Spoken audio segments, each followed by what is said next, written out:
എനിക്കൊരു ആഗ്രഹമുണ്ടേ, ഞാൻ പറയട്ടെ. ഫസ്റ്റ് ആഗ്രഹം എന്ന് പറയുന്നത് എന്തായാലും സിനിമ മൂൺ വാക്ക് പോയി ഞാൻ കാണും. രണ്ടാമത്തെ ആഗ്രഹം എന്ന് പറയുന്നത് അതിന്റെ ടിക്കറ്റ് എനിക്ക് ഫ്രീ ആയിട്ട് തരണം. ചുമ്മാ പറഞ്ഞ. രണ്ടാമത്തെ ആഗ്രഹം എന്ന് പറയുന്നത് എനിക്ക് മൂൺ വാക്ക് പഠിച്ചാൽ കൊള്ളാമെന്നുണ്ട്. ആ ആഗ്രഹം ഞാൻ പറഞ്ഞപ്പോ ഡയാനയും പറഞ്ഞു മൂൺ വാക്ക് പഠിപ്പിക്കാൻ വേണ്ടിട്ടില്ല. ഞങ്ങളുടെ കൂട്ടത്തിൽ ഒരാളുണ്ട്, അദ്ദേഹം മൂൺ വാക്ക് ഇപ്പം MJയുടെ ഫിഗർ ചെയ്യുന്ന ആളാണ്, മൈക്കിൾ ജാക്സൺ. അതെ, MJ പോലാണ് ഭക്ഷണം കഴിക്കുന്നത്, കിടന്നുറങ്ങുന്നത്, ജീവിക്കുന്നത്. ആരാണ് ആ വ്യക്തി? അതെ, അറിയാവോ ആരാന്ന്? ദാ നിക്കുന്നത് ജാക്സനെ പോലെ പാടും. ജാക്സൺ പാടുട്ടോ. ട്രയൽ പ്ലീസ്, ഒരു trial. She was more like a beauty queen from the movie scene. Shadow my, but do you mean I am the one who would dance on the floor and around? She said I am the one. അപ്പൊ ഇനി next moon വാക്ക് പഠിക്കാൻ തന്നെയാണ്. പഠിപ്പിച്ച എങ്ങനെയാണ് moon വാക്ക് ചെയ്യേണ്ടത്? Just push ചെയ്താൽ മതി. വളരെ സിമ്പിൾ. 1 2 3 go.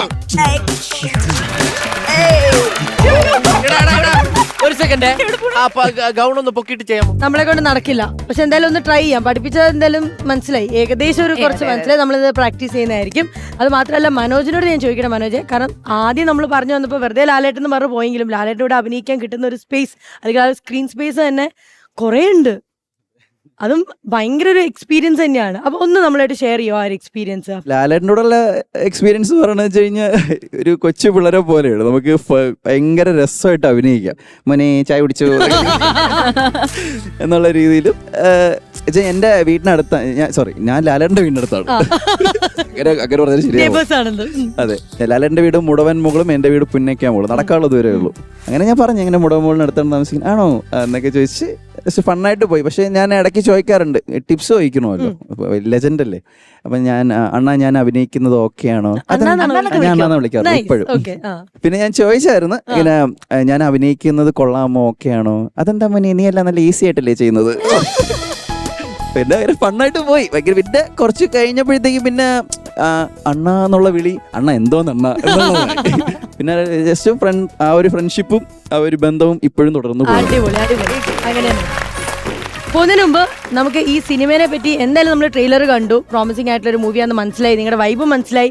എങ്കിലും നിങ്ങൾ പറയുമ്പോൾ അത് കുറച്ചുകൂടി ലവിങ് ആയിരിക്കും. സോ മീനാക്ഷി, എല്ലാവരും ഒത്തിരി എഫേർട്ട് ഇട്ട് ചെയ്തൊരു സിനിമയാണ്. ഇപ്പം ഇവരെല്ലാവരും, ഞങ്ങൾ ഫീമെയിൽസ് പിന്നെയാണ് ജോയിൻ ചെയ്തത്, പക്ഷേ ഇവർ ചെക്കന്മാരെല്ലാവരും 3 മാസത്തോളം നിന്ന് ഫിസിക് ഫിറ്റാക്കുകയും അതുപോലെ തന്നെ ഡാൻസ് അറിയാത്തവർ ഡാൻസ് പഠിക്കുകയും ഡാൻസ് അറിയുന്നവർ തന്നെ ഡാൻസ് അൺലേൺ ചെയ്ത് റീലേൺ ചെയ്യും. കാരണം സ്റ്റൈലൊക്കെ ഡിഫറെൻ്റ് ആണ്. അങ്ങനെ ചെയ്ത് ഒത്തിരി കഷ്ടപ്പെട്ടൊരു മൂവിയാണ്. അപ്പോൾ തീർച്ചയായിട്ടും തിയേറ്ററിലേക്ക് വരുമ്പോൾ എല്ലാവരും ഇതിനെ കണ്ട് സപ്പോർട്ട് ചെയ്യണമെന്ന് തന്നെ നമ്മൾ ആഗ്രഹിക്കുന്നു. ഇനി അടുത്ത് നമുക്ക് അറിയേണ്ടതെന്ന് പറയുന്നത്, നമ്മുടെ കൂട്ടത്തിൽ അഭിനയിക്കുന്ന ആൾക്കാരുണ്ട്, ഡാൻസ് ചെയ്യുന്നവരുണ്ട്, പക്ഷെ അല്ലാണ്ട് ഒരു ബീറ്റ് ബോക്സർ ഉണ്ട്. ബീറ്റ് ബോക്സിംഗ് ചെയ്യുന്ന ഒരു കിടിലമുണ്ട്. And that's one and only Siddharth. Beat box ചെയ്യുന്നു, അതിനനുസരിച്ച് നൃത്ത ചൂടുകൾ വെക്കാൻ ഡയാന ആൻഡ് മനോജ്. അവിടെ റെഡിയാ?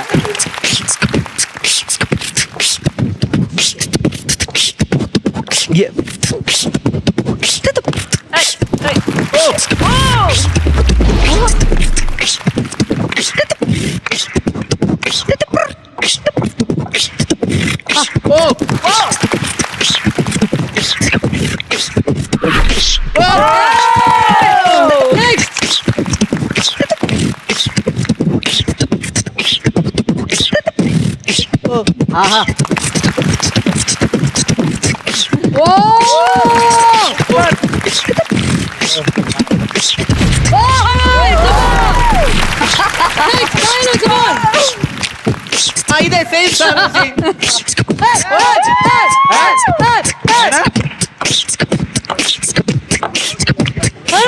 ഒരു ഫ്ലിപ്പ്